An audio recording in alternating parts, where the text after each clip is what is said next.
There are many things that don't make sense about the Christian concept of heaven, or at least the popularized version of it.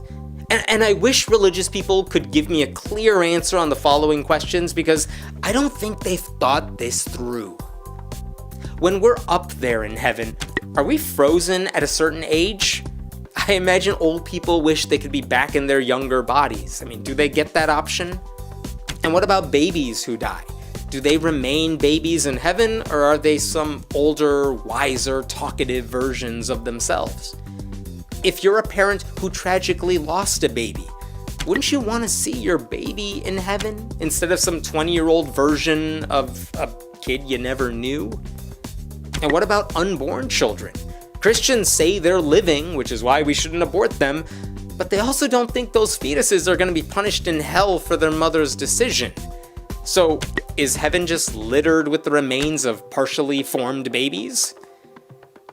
Does jealousy exist in heaven? Because jealousy develops when people are better than you at something, or they have more things than you. But the only way to avoid that is to make everybody the same in heaven. You know, they say variety is the spice of life, but it sounds like uniformity is the norm in heaven, which sounds really boring. What do people eat in heaven? I mean, can you be a carnivore? Because eating meat would still require the death of animals, and where would those animals come from? I mean, the places around you, I would assume, but let me get this right then. Those animals died, then went to heaven, only to be slaughtered again to provide food for hungry angels? What about bugs? I mean, do I have to deal with spiders on my cloud? If I have a disability, do I still have it after I die? Can I get out of my wheelchair in heaven? And what if I embraced it? I mean, there are deaf people who don't want cochlear implants. Does God fix their hearing against their will? What if the person who killed me accepted Jesus and made it to heaven? Would I run into that person? What if I really don't want to see certain family members again in the afterlife? I mean, we always talk about how we'll be reunited with our loved ones after death. But I can think of a few people I don't want to see ever again, especially for eternity. Speaking of loved ones, what if somebody I loved didn't accept Christ? They'd go to hell, but how happy could I be in heaven if someone I loved was burning forever? Or would I just forget about that person? Do people have sex in heaven? Can they? Do they get privacy? What if you're a guy who died at an old age? I mean, does your dick work again? If Islamic terrorists say you get 72 virgins in heaven, what happens when the martyrs run out of them? Can they replenish their stash of virgins? And honestly, wouldn't they want to be with 72 people who know what they're doing? Or how about just one?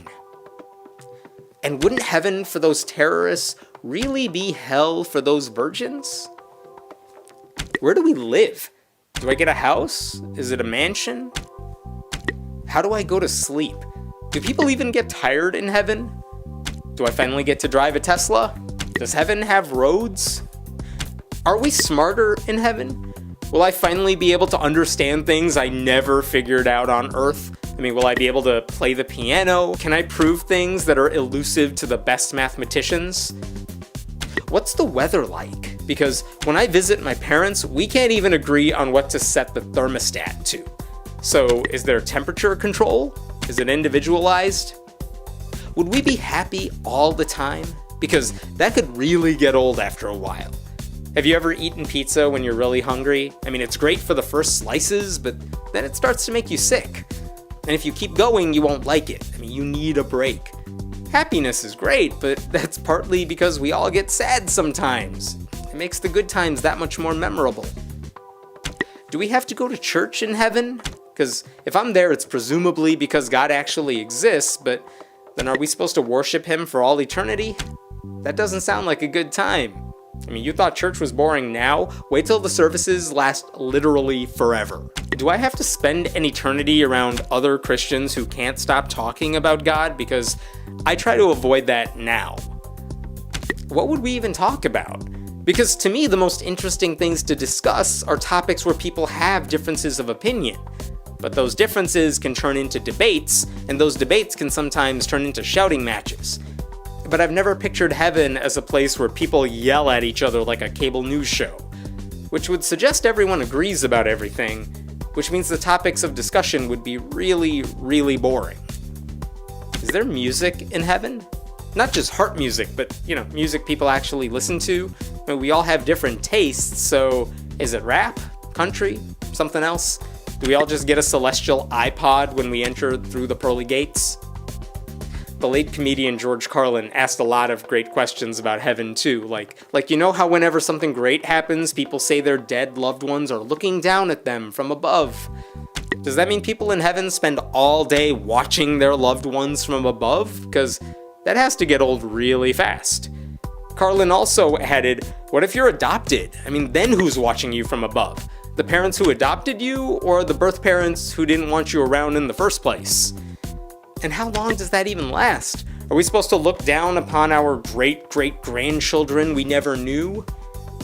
I'm sure some of you watching this are just thinking I'm creating a bunch of straw men. I mean, no one thinks heaven is like that. Heaven is a state of mind. Heaven is full of spirits. Heaven is a place where we get new bodies. And when we get to heaven, we have these blank slates in our mind. The bad memories go away. To which I ask, how do you know any of that for sure? Can't we all just admit heaven is something religious people made up to make us all feel better about dying? We don't need to believe in an eternal life to make this one worthwhile. Plus, everyone knows the real party is always in the basement. I'm Hemant Mehta, and I write at friendlyatheist.com.